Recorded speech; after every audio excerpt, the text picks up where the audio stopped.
د ازادۍ 98مه کلیزه هم را ورسېده، خو د غازي امان الله خان مزار نوی نشو ورځ تر بلې ړنګېږي. چارواکي د رغولو ژمنه کوي خو عملي کوي نه. د جلال آباد ښار اوسیدونکي په ولایتي ادارې نیوکه کوي چې په څو ځلې د غازي امان الله خان د مزار د رغولو خبره کړې، خو تر اوسه د رغولو چارې نه دي پیل او دغه مزار ورځ تر بلې ړنګېږي. دوی وايي په نورو هیوادونو کې د ملي مشرانو مزارونه په ډېر عزت ساتل کیږي او پخوا کې علمي ځایونه موجود دي، خو د مرغه د غازي امان الله خان مزار له خاورو او دوړو ډک دی. ولله دانې باغوانو چې باغ د باغ حفاظت کوله اوس کومه ده د دې عزت وکړي د قدر وکړي د افغانستان زموږ تاسو خو ننګ ناموس ده زموږ تاسو وطن ده زموږ تاسو زموږ حق لري.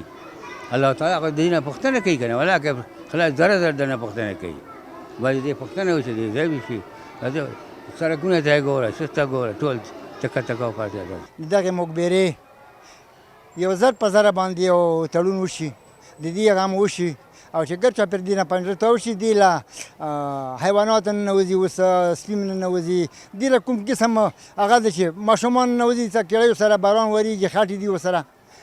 په خاړو کې نه کېږي څوک چې د بار وطن نه راشي څوک یا د کابل نه یا د بل ځای نه نو وایي چې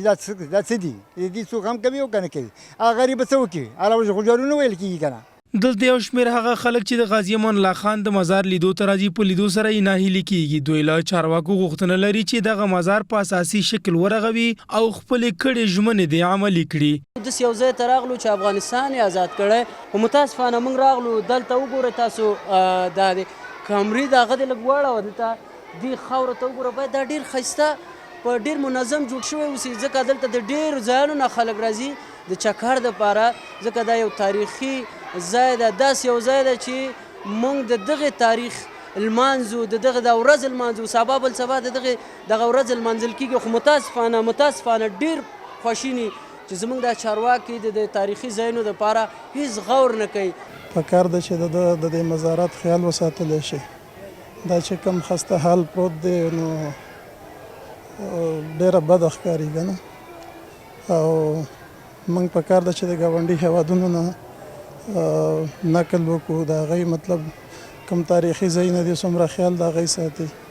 نو چې موږ هم داسې خیال وساتو. بلخوا د اطلاعات او فرهنګ چارواکي هم دا مني چې د غازي امان الله خان د مزار ودانۍ ورځ تر بلې ړنګېږي، خو زیاتوي چې د یادې ودانۍ د رغولو خبره یې څو ځلې له ولایتي او مرکزي ادارې سره شریکه کړې، خو تر اوسه یې په دې اړه له یادو ادارو مثبت ځواب نه دی ترلاسه کړی. د مزار جوړونې موضوع هم ډیره مهمه ده ځکه چې هغه زیانمنه شوې ده.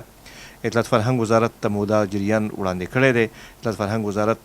هڅه لري په دې برخه کې یو اراده لري چې